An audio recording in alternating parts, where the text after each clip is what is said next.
Bienvenidos a Hablemos de Magic una vez más. Bienvenidos a Hablemos de Magic una vez más. Hoy vamos a hablar un poco sobre las distintas personas que están dentro del mundo de Magic, ¿sí? Por ahí uno no sabía que existían estos distintos tipos de personas. Vamos a charlar un poco al respecto sobre mis pensamientos de cómo son las cosas en cuanto a la gente dentro del mundo de Magic. Por un lado tenemos claramente a los jugadores, ¿sí? Los jugadores son gente como yo, como vos, por lo general, que le gusta jugar Magic, ¿sí? Encuentra el juego, empieza a jugarlo, junta cartas y juega con las cartas, ¿sí? Después tenemos otro lado, ¿sí? Vamos a verlos primero por separado, sesgado, y después vamos a ver combinaciones. Por otro lado tenemos coleccionistas, gente que no necesariamente juega Magic, pero le gusta coleccionar las cartas. Magic es un juego de cartas coleccionables, por ende podés coleccionar las cartas sin la necesidad de jugarlas. Hay gente que colecciona, por ejemplo, set completos. Quiere tener una carta de cada una de todo el set. Tiene su carpeta de, por ejemplo, ahora tenemos de D&D, Aventuras en Reinos Olvidados. Quiere tener su carpeta con una de cada de todas las cartas que hay dentro de ese set. Esos serían los coleccionistas. Y por otro lado tenemos otro que serían los inversionistas, ¿sí? O traders también.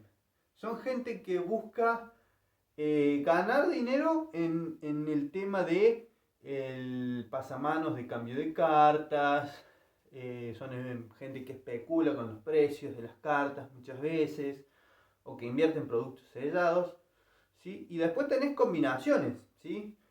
Por lo general la combinación más común sería jugador coleccionista, porque la mayoría de los jugadores tiene un sesgo un poquito de coleccionista, que guarda sus cartas, las pone en carpetas y tiene cartas que le gustan a él, que no cambia porque son de él y le gustan, no las cambiaría por el precio en el que están, por ejemplo.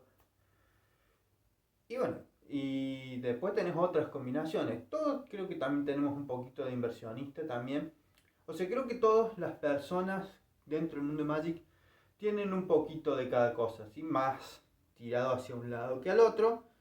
Yo soy más un jugador, me gustaría empezar a tirarme más hacia el lado de la inversión en Magic, ¿sí? Que no es nada sencillo, pero estoy tratando de aprender a instruirme en el tema. Ya empecé a hacer un par de trades, a ver qué pasa, pero sin experiencia, probando ideas. Vamos a ver qué pasa. Vamos a hablar un poquito de cada uno, ¿sí? Más que nada me quiero centrar en los coleccionistas e inversionistas, porque los jugadores, ya sabemos, gente que juega Magic, punto. Y cómo afectan, digamos, todo lo que es el mercado del intercambio de cartas de Magic, ¿sí? ¿Por qué hay un mercado de coleccionistas? ¿Sí?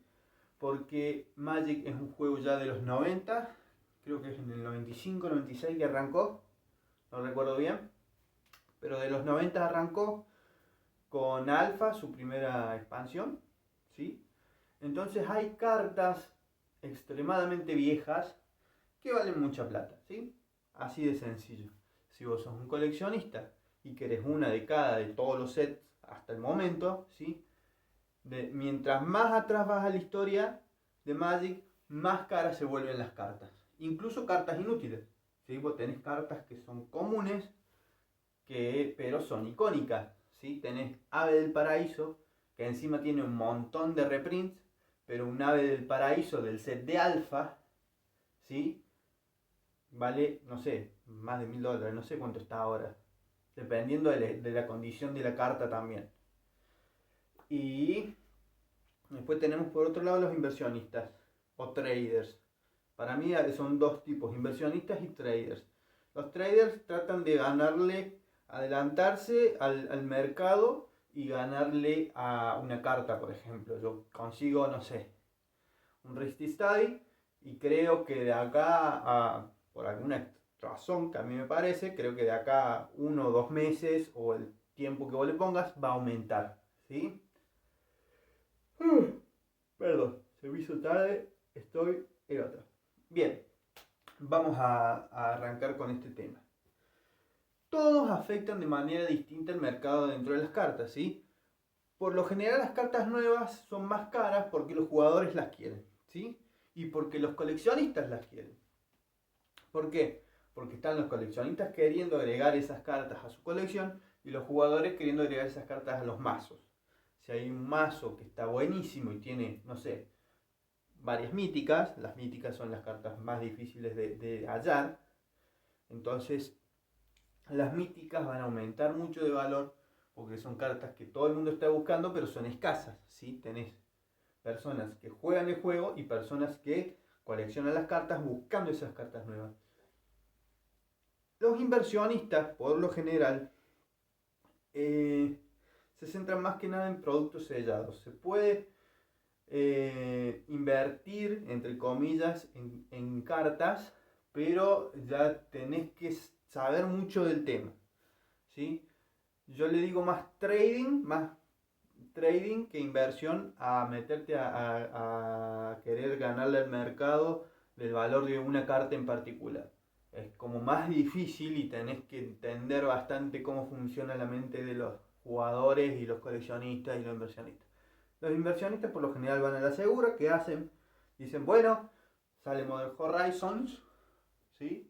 2, bien, espero que se estabilicen los precios, ¿sí? Porque por lo general no compran apenas salen. Esperan a que salgan, que se vea cuál es el valor real de la carta, de la caja de Modern Horizons 2. Dicen, bien, voy a comprar X cantidad de cartas, de cajas de cartas, ¿sí? Porque ellos no compran sobrecitos, por lo general compran cajas selladas y las guardo entre 5 o 10 años. De acá a 5 o 10 años van y las venden a otras personas más caras, porque por lo general eso es lo que sucede. A medida que pasa el tiempo, las cajas de cartas selladas aumentan de precio, siempre. Entonces es como que más seguro.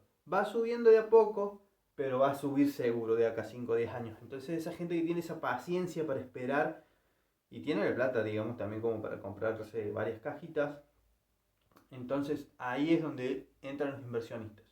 ¿Cómo afecta eso el mercado? Que vos tenés menos cartas en circulación.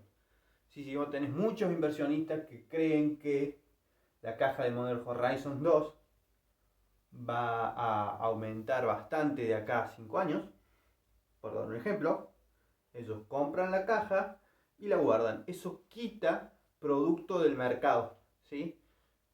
Tenés un montón de gente que está guardando esos productos. Como esos productos no llegan, ¿sí?, a las manos de los jugadores, hay menos cartas de esa expansión circulando, entonces se aumenta el valor del precio de la caja, de la carta, perdón.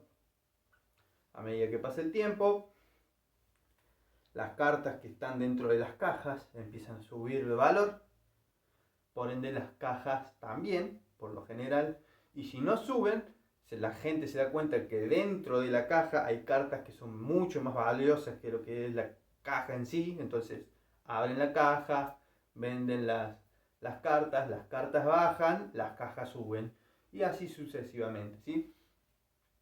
Y eso es lo que va afectando más o menos el precio de las cartas, creo yo, ¿sí? Un tipo que está grabándose con el celular acá. O sea, ojo al piojo a quien escuchas, ¿sí? Esto es mi opinión, lo que a mí me parece que pasa. Podés estar de acuerdo o no.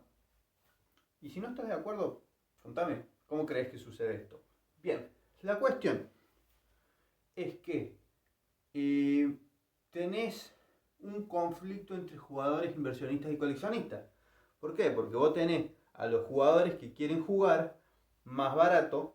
Eso no sucede porque los inversionistas agarran cajas que no se abren, por ende hay menos cartas.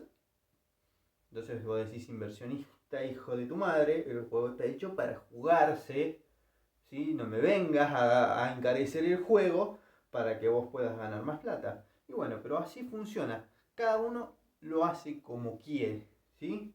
Si vos querés comprar y guardar, es problema de él.